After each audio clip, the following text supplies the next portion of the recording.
Okay, welcome back to part 2. So we're back in Microsoft Flight Simulator again. We're doing another flight. I think it's a little bit unfair to compare the LVFR A319 to the Toliss A319 because, of course, the Toliss is more aimed for higher level of simulation detail and so forth. But the Toliss, as such, beating the LVFR A319 isn't really down to the sim. So it's also unfair to conclude from that the Microsoft Flight Simulator is a worse simulator than XP12 is. So what I'm now going to do, we're doing a second flight, and this time we're going to use a plane that has the same level of simulation complexity than the Toliss A319. And this is, of course, the Fenix A320. It uses the same engines than we use in the LVFR and in the with the Toliss. The first thing that you notice is, okay, let's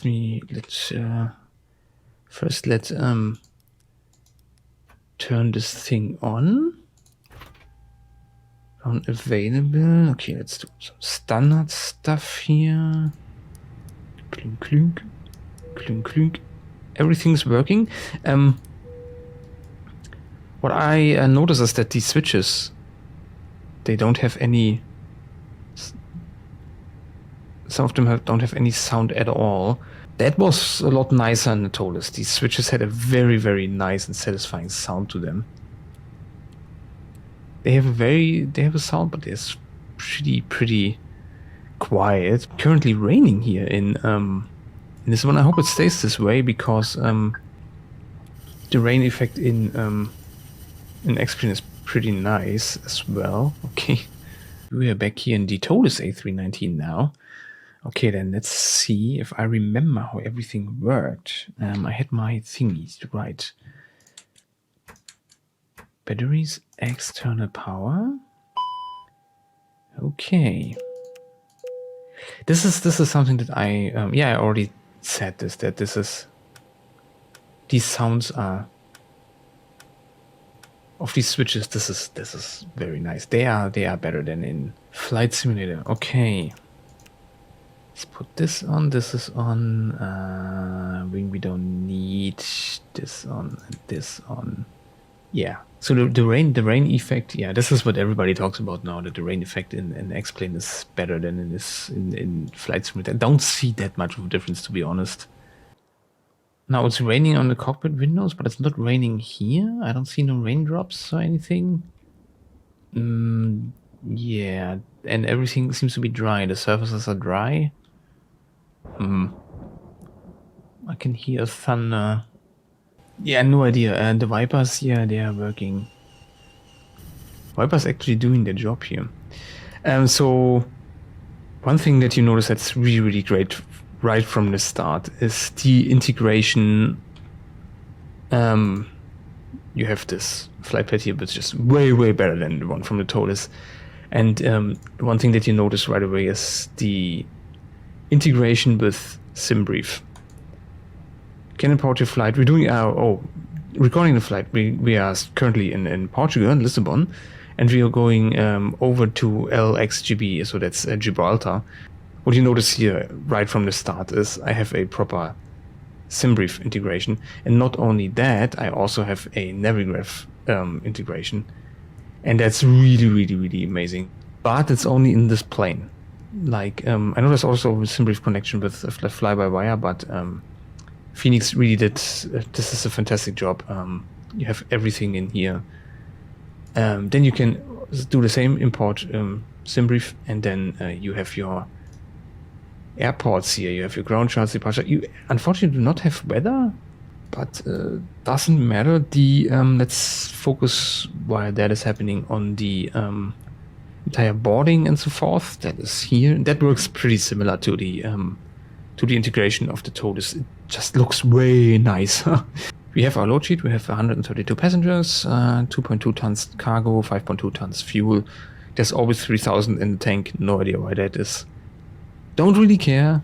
And then you can click, and then you can say fast or instant. Let's do instant. So we're not really interested at the moment in this type of realism, and now you have all your information that you need here, the zero fuel weight and the center of gravity is zero fuel weight. Okay, so right, weight imbalance. Okay, so now I need the SimBrief data.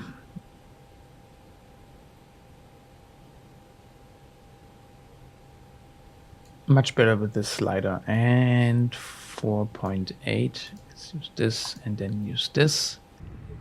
You can, just like you use from the fly-by-wire, you can use your flight init and then you can init data request again. Also something that is a connection with SimBrief that is very, very nice. Then you have to do the same here. Send your init request and it will fill at least these upper two lines here, or this upper line, yeah. And then we have to type our flight number in here. Cost index is 11. That's not very much. Cruise level is 300. Okay. LPPT to LXGB. This is the part where it's not so nice. Because you don't have a NavRef integration, you don't have a SimBrief integration. I called this flight TOL 555. I have no idea. Cost index SimBrief said 6. And cruise level 190. Very strange. Flight plan. Now it gets interesting. The weather for sync live weather here. Wind is 210. Temperature 1017. Okay, so this means we are departing from a departure, and then we can choose a transition here. Okay, and then we go to the Netvo and then GUDAF Exona. There it is. And then insert, and then we have a look at that. That looks great. And then we have to set our arrival, which will be runway 9, because the wind is out of the east and there's no VIAs, no stars, no nothing. This is how it should look now. Exactly. Then this is where we are going. Okay, flight plan. Okay, that should be, yeah. Not a lot of surprise here. Departure, runway 21. Oh, this looks better. And then not Busan, but it was Exxon. Okay, insert Tempe. Let's do our thing, which we can only do in X-plane.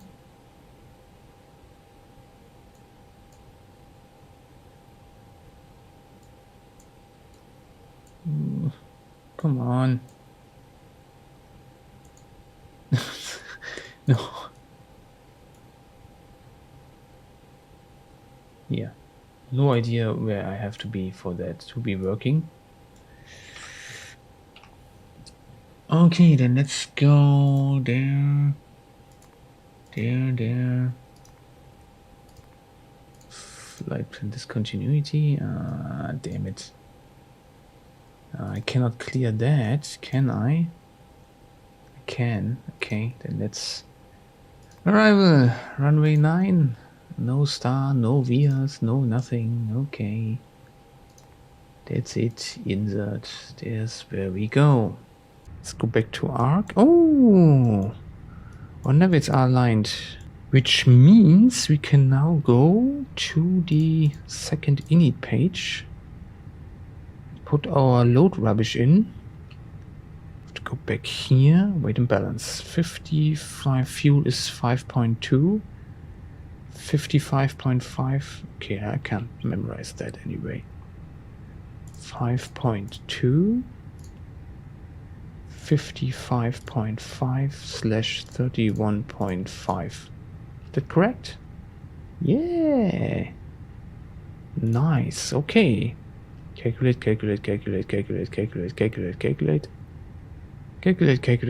There it is. then let's go to the init page. We can do that already because we are already filled and everything.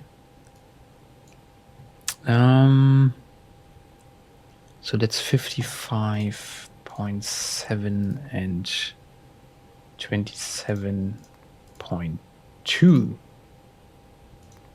goes in there, and 4.8 goes in there. Good. Then let's go and do some performance calculations. Sync load sheet, we are wanting packs on. We don't need NTIs. Force toga, no. Flaps 1. Runway surface is wet.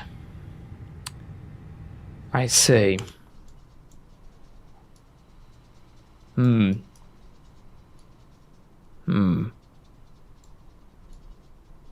It's not really soaking wet, but it's...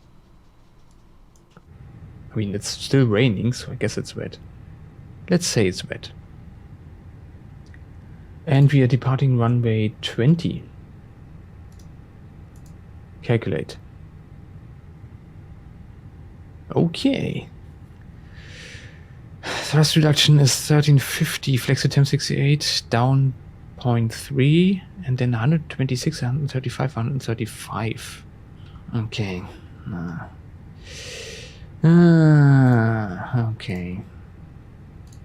Down 0.3, flex to temp 68, thrust reduction is 1350, 1350, and 1350, and 126, 135, and 135. What we can do is we can go to our performance calculations. We can do that. And we are going flaps 1, flight plan active.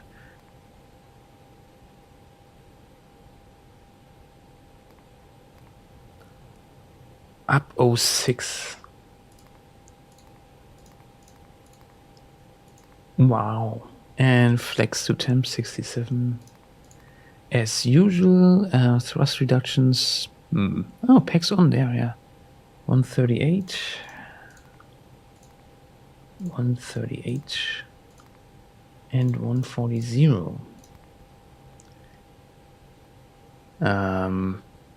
What now? Yeah. So I didn't want to use ATC at all. I muted it, so we can have like the same experience like we would have in the Toliss. In fact, most people who use this use VetSim anyway, so they don't care what the integrated ATC yells at them anyway. So then the flight plan is set.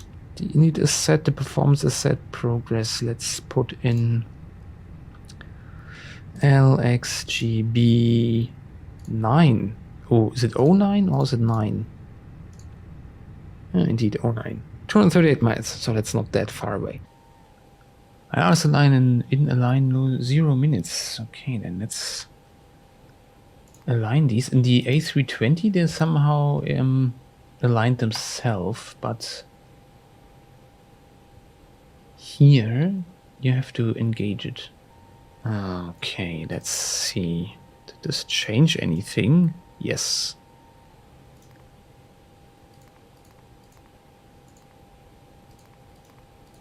Or maybe the weather is a little bit different. Who knows? Okay, then let's start the APU first. Can take care of all the rest once this thing is running. Oh, wait, it's here, I think.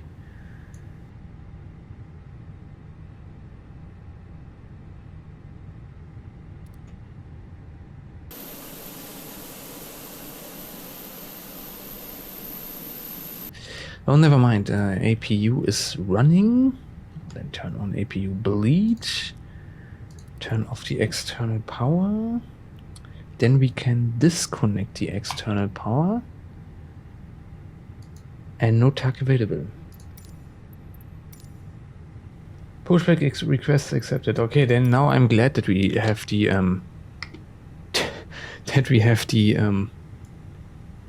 the ATC here. Yes, let's start the APU.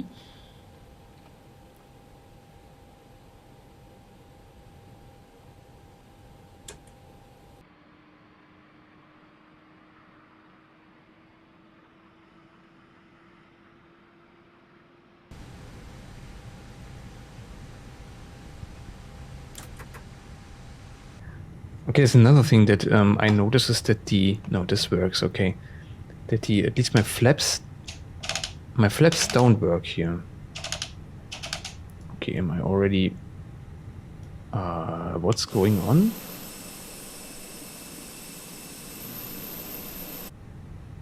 Okay, I pretend I didn't see that. Let's put the mode selector on to start and then start engine number 1.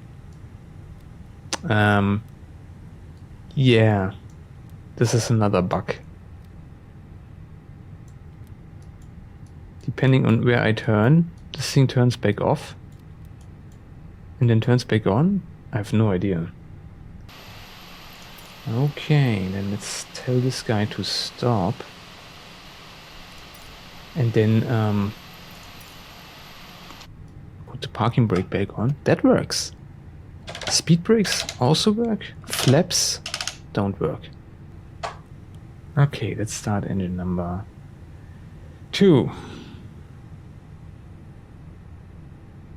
Okay, let's do some taxi preparations. Taxi light, runway turn light, wing light. We don't really need that right now. Is you turning off again? I have to look at it all the time. If I okay, second engine generator kicked in. Mode selected to norm. Yes, now you can go back to norm. Turning APU off. Engine generators running. Packs are running. This is all very good. Okay, then let's turn these guys on. Can turn these on as well. WX plus T is correct. Auto, okay. Speed brakes arm, speed brakes max. Pushback. We don't need the external power anymore. We don't need the shocks anymore. We need pushback and we need.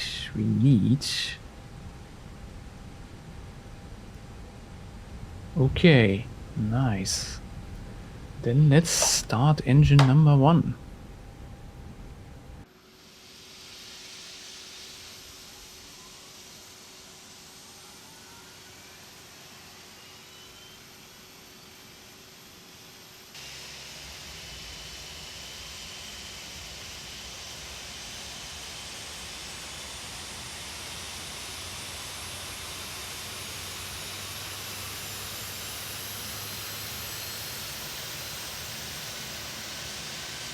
Engine 1 is started, then let's start engine 2, then let's do some taxi preparations. Taxi light comes on. Fine, this can come on. Get this to on, this to all, this to transponder. Close this. Flaps to takeoff position. Best would be to go from here always straight over the runway and then after the runway take the next right. Yes, and then going back here on 220. Oh, it's gotten dark. Flaps are not takeoff. No, because the thing doesn't really like my flaps. Again, these effects are cool. So good, so good. Wow. Never mind. Okay, let's oh, right, you are correct. We forgot another thing. Left, center, right, center, forward, center, back, center, rather left, center, rather right. Okay. And takeoff config now should be normal. Excellent. Then let's release the parking brake. If that works, it does. Then let's taxi.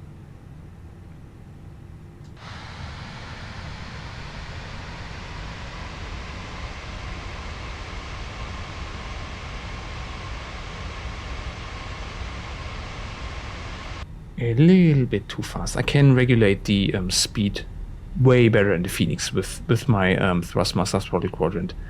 It's way more difficult in the and you can see we are moving here It's way better than this in the LVFR.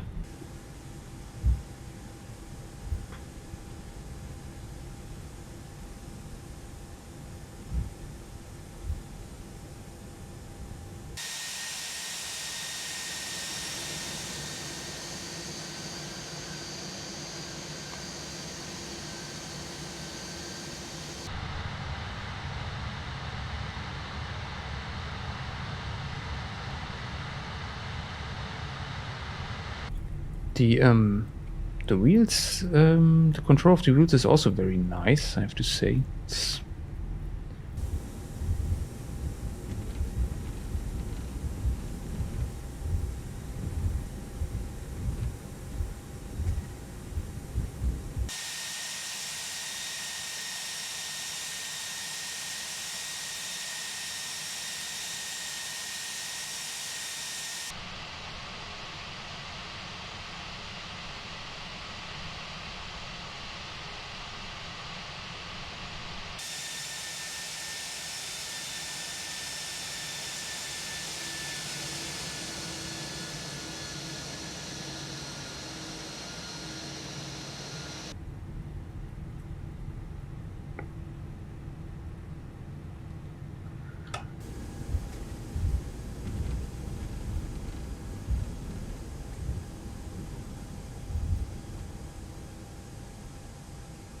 okay, then let's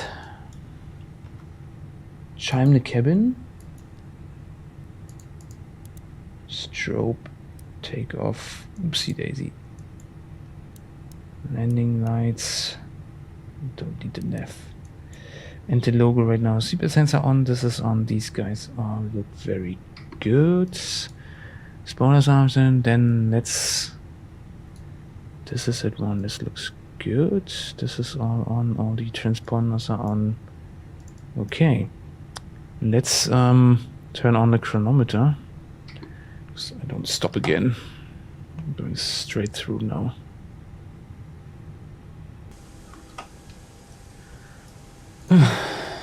Good. So these guys go on. These guys go on. Seatbelts are on. This is on. This is on. This is on. Okay, this is on max. This looks good.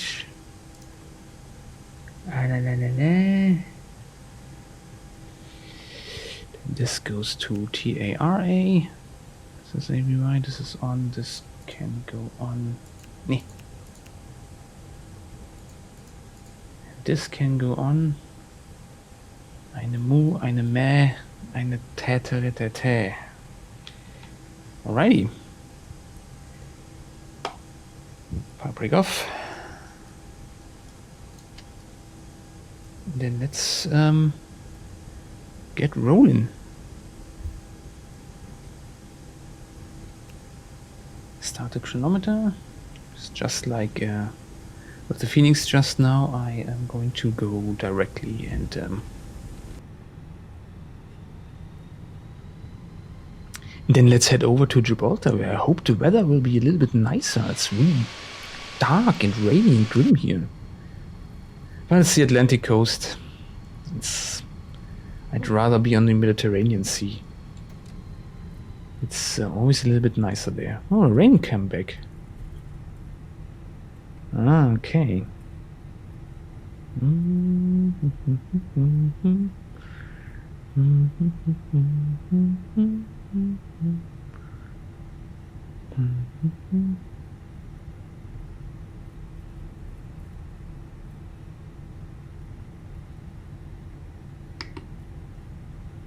Okay, then let's go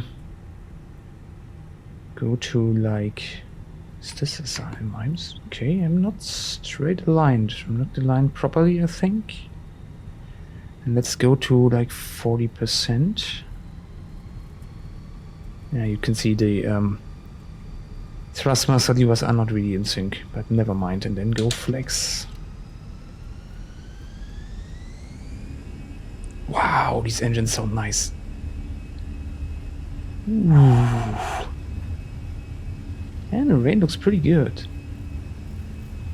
You have to see how the rain looks in X-Plane. Everybody's making a big deal about that. Let's see. Okay, V1 and rotate.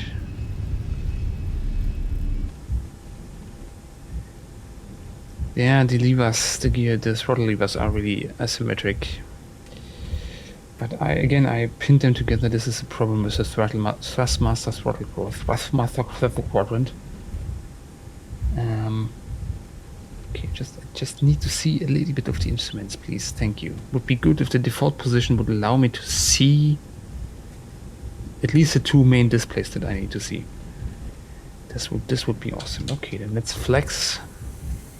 Let's hope that I don't end up in the grass because I cannot control the wheels after a certain speed.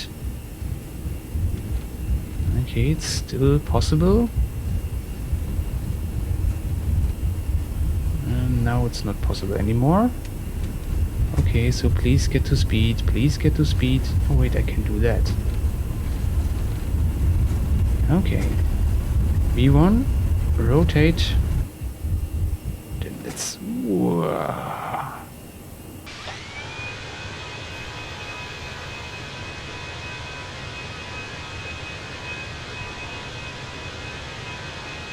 And then we're heading out of Lisbon, where the weather is really bad. Europe?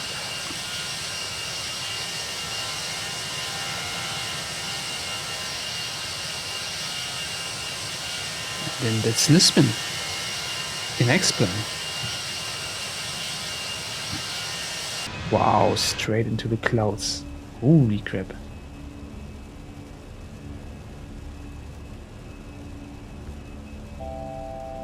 Okay, a speed... Oh, wow, right, that doesn't work.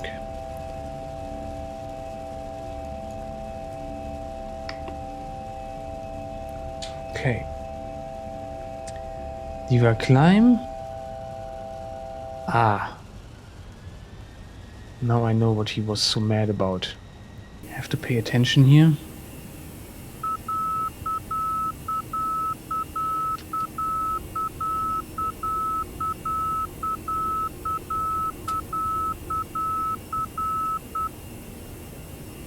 Okay.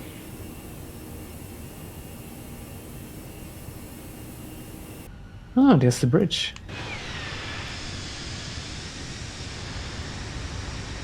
Wow.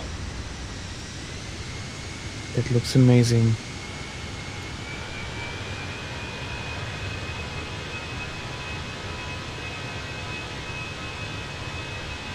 And it sounds amazing too.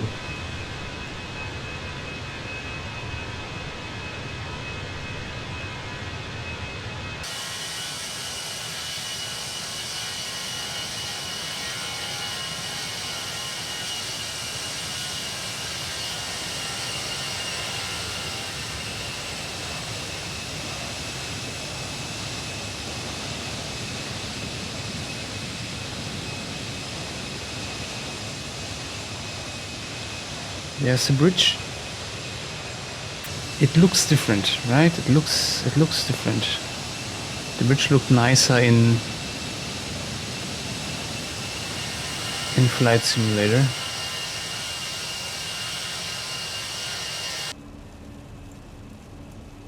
Transition altitude 4000.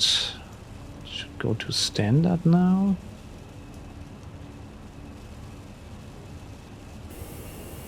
Oh, right, sorry.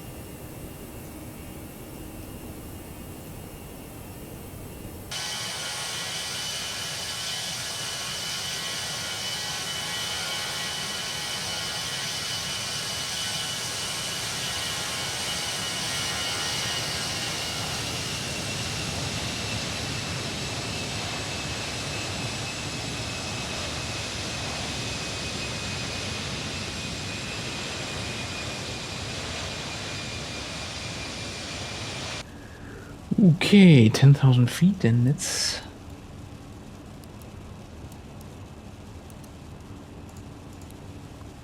turn these guys off.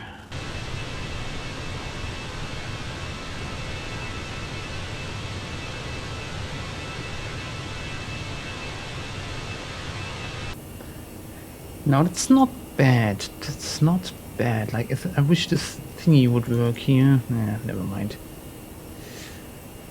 But you can see these clouds. They don't look anywhere as good as in Flight Simulator, and you always have this cloud mountain in the background for some reason.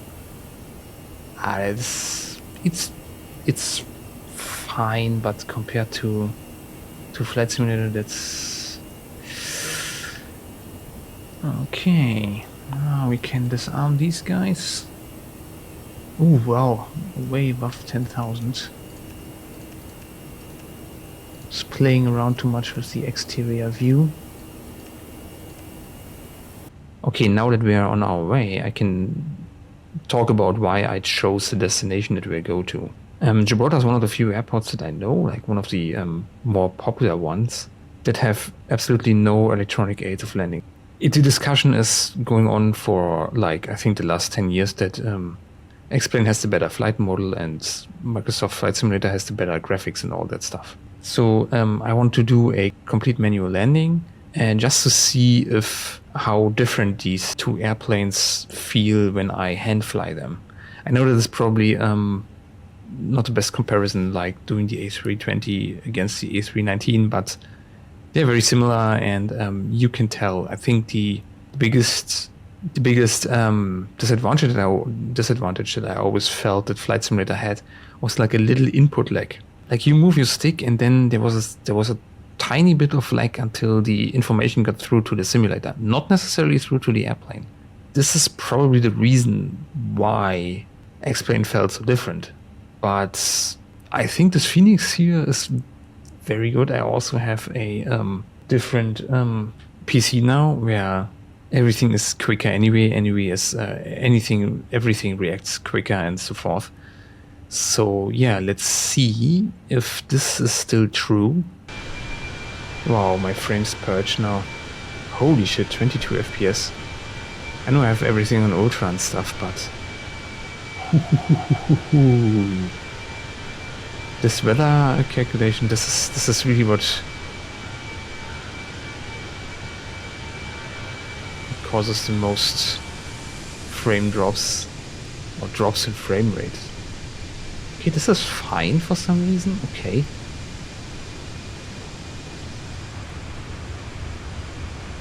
Now the frames go down. Better frames. About the same memory usage. But not as much CPU and GPU usage. And what can I say? Not as nice.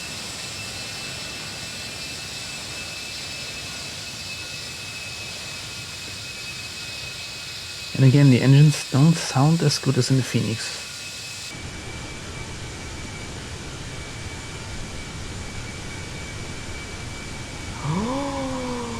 I see blue sky. What is going on?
The weather is getting a lot better. Weather is going better. Better weather, and my frames are back. Oh wait, while we are up here cruising, I can tell you, let's show you something else. Look. This plane has an interior. I mean, it has an interior, of course. I mean, it has a passenger cabin. And look at this, the quality of these textures in here. That's crazy. There's their real leather. That's cool. Like probably fake leather, but they're leather. Like that's pretty awesome. Huh, look. And again, these textures are here. This fabric. This is crazy. I'm so close, and I can still see the details. Wow. Okay. Yeah.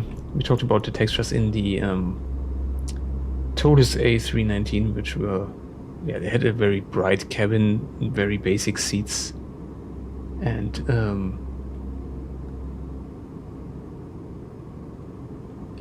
nothing as crazy as that. And I think we had a look at these textures up here, and they were all very blurry, just standard textures. Very low res stuff, and then we had like a very bad texture up here. This is not just one notch better. This is another class, yeah. Even these textures here are very nice, but this is I think what's causing this high memory usage on the graphics card.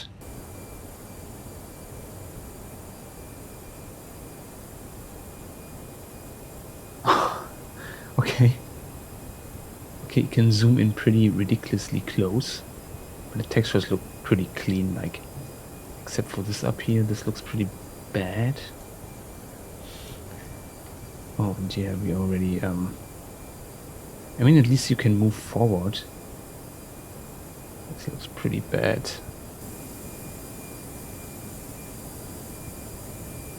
This looks good from far away.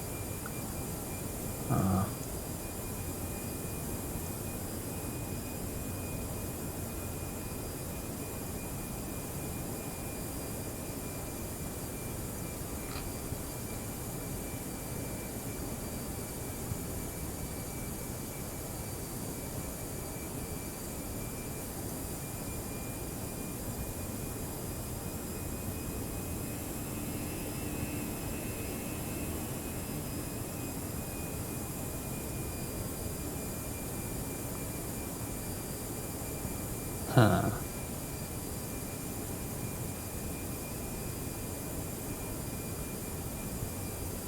Ooh.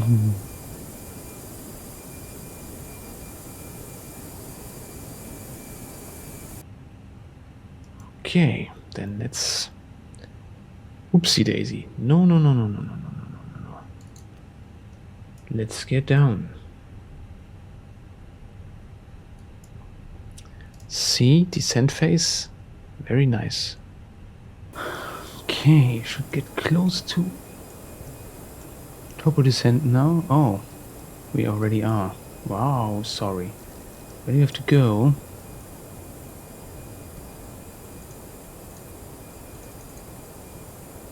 Sonar 190, diesel 101. Okay. Alright, it's basically the same. And the destination data, yes. Oopsie daisy, no, wrong one, no, this one, wait. Refresh meta, no meta, okay, that's, okay, and we use that, I mean, this 82 miles should be okay. Should be okay, then let's, 10, what was it, 21? 1020. Temperature 19 sunny degrees. Winds 100 at 7. Transition altitude flight level 60. Okay. Ooh, barrel. Is there even one? How is this handled? LGXB, no, that's correct. Alright, oopsie daisy, arrival approach. Runway 9 civil. MDA 920? Wow. Okay, pretty high. Oh, that's okay. That's okay, 920 then.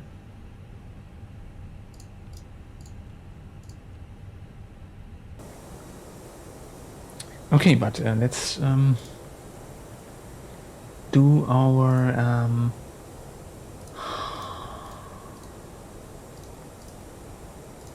12, 19 degrees, 180 at 5. Transition level is, isn't that 6,000 feet? Transition altitude is 6,000.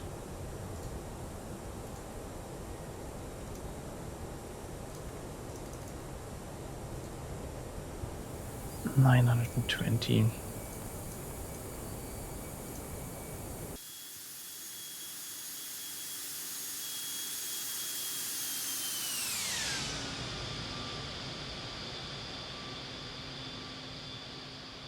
I can see the rock.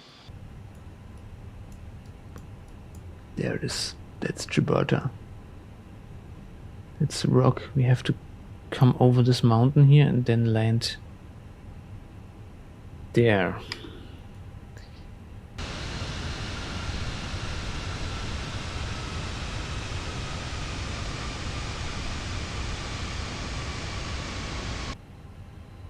Descent. It should get into the approach phase. But we're going to have to turn off the autopilot anyway. But it's okay. It's chasing the speed now. Descent. So then let's go flaps 1. When we get into descent, it should chase green dot speed. Now it has it, okay. Now lose speed, and we need to get down to 1600. Okay, flaps 1, 225, that should be possible, yes. 11 miles, well that's okay. Let's put our gear down then. Yes, I can see the runway.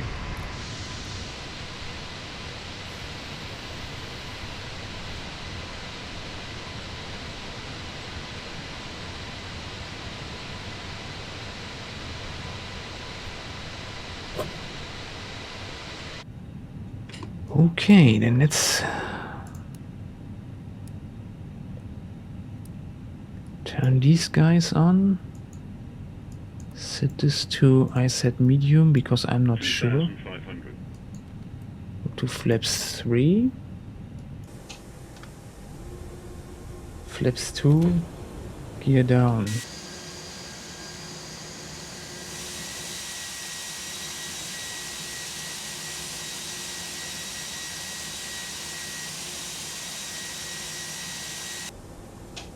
Flaps 3. We are at CF now. Flaps full, and it should go to 130 now. Medium. Turn this on. Cabin check. Okay, now please 130. Thank you. Well. Yes. Yes.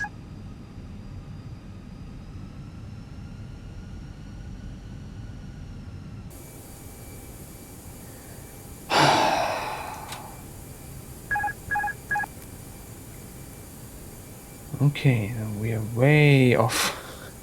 Just completely wrong. 100 above, 1000. What? Oh, minimums.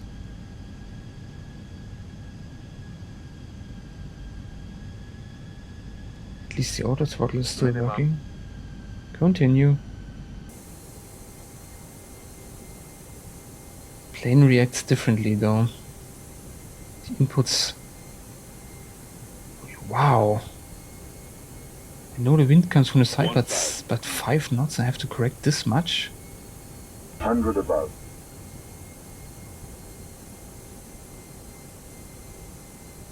Minimum. Continue.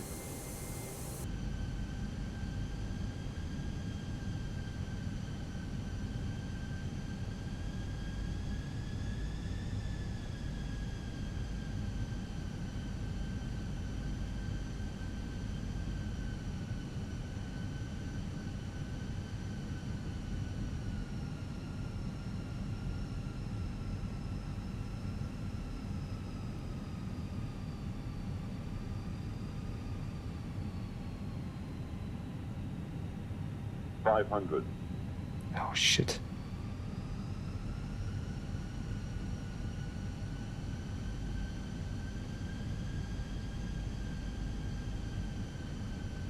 Holy shit.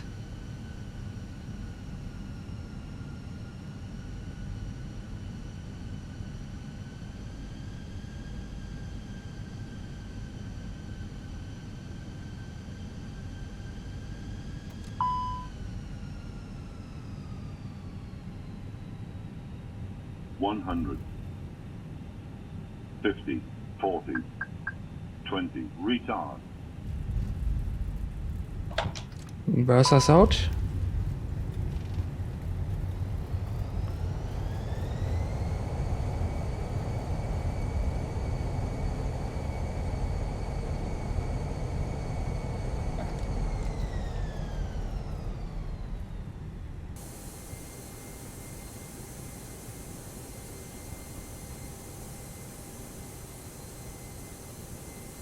Okay, now I overcorrected too much.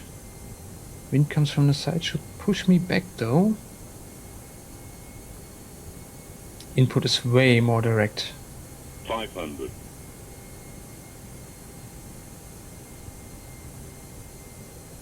400.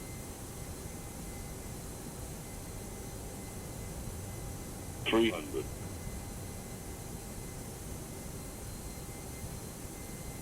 200.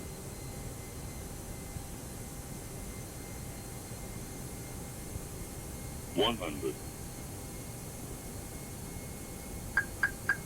50, 40, 30, 20. Retard, retard. 10, 5.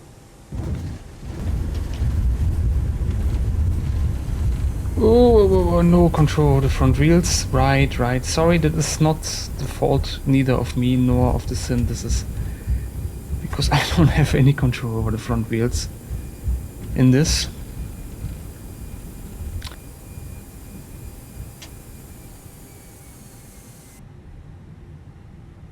Okay, no, completely stopped. Shaky landing, shaky landing. Wow, I'm very much used to instrument landing systems. This was I think my first attempt on landing any A320 or any airliner with a visual approach. And it was my first flight in the Fenix.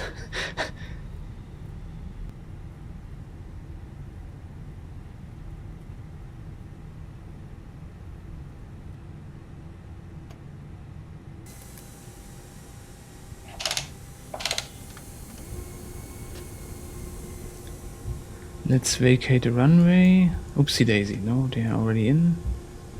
This is good. These can go off, this can go off, this goes to taxi. It was a huge difference in approach. Huge difference. I had way more control over the plane. The plane was reacting way... I mean, you could see that up until the issue with the front wheel. The approach was way better, but the conditions were actually harder because I did not have wind directly from the front. I had wind from the side, and but it was still better.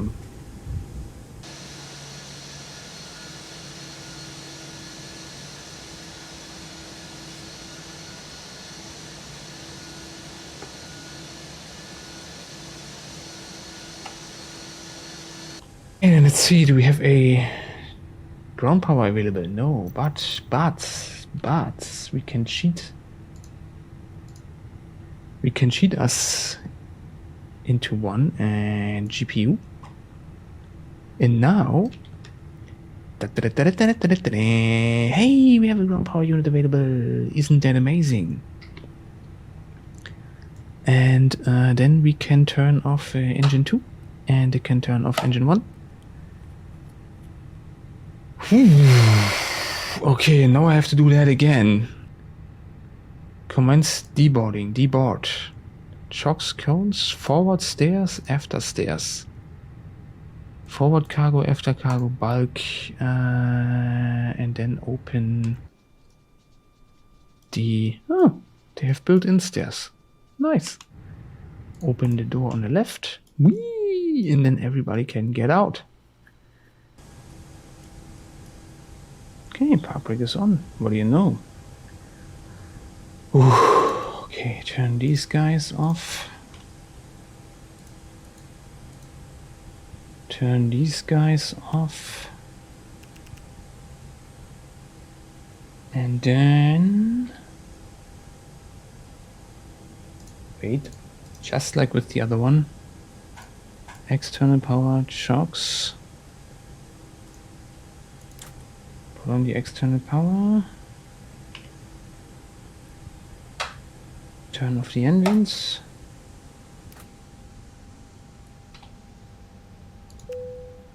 Okay, this comes off, this comes off, this comes off. External power is on, seatbelt sensor off. Yeah, let's... So comparing the Fenix with the Toliss A319, it's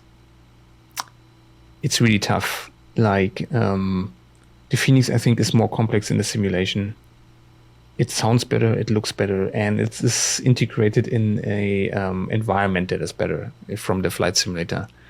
Because I have to say, the controls flying the plane felt very numb, like it wasn't very responsive. I had to move the stick a little bit, then nothing happened, and I had to move it a little bit more, then something happened, and it wasn't very direct and very responsive. So if people talk about like, okay, X-Plane has to buy better flight modes, I think that's what they mean. This is what I think. Let's see if this is still true.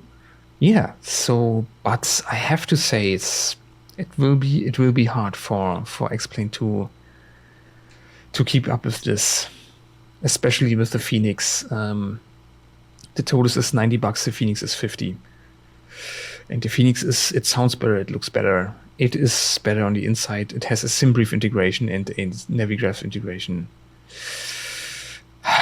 Okay, I'm not going to do my verdict now. Let's first do the flight of, not the Fenix, the flight of the X-Plane, of the Toliss. See you in a sec. What I can tell you now is that controlling this plane while it was in the air was way easier than it was with the Fenix. The Fenix had a giant delay between my input and the plane reacting. This was pretty immediate. So yeah, the better flight model, I don't know if it's a better flight model or more accurate flight model, but it's definitely more fun. When people say they have the best flight model, I think that's what they mean. I think they mean that it is the most fun to fly. The flight itself, that's interesting. I enjoyed the flight in the Fenix a lot more. The scenery was nicer, the weather effects were nicer, the lighting was nicer, the aircraft sounded better, the engines sounded so nice, and everything looked better. You've seen the textures in the interior look better. It was just more enjoyable to like take in the audiovisual experience. But in terms of having fun steering the aircraft by hand, X-Plane and the Toliss are way better. Okay, now, yeah, I see you in the next section.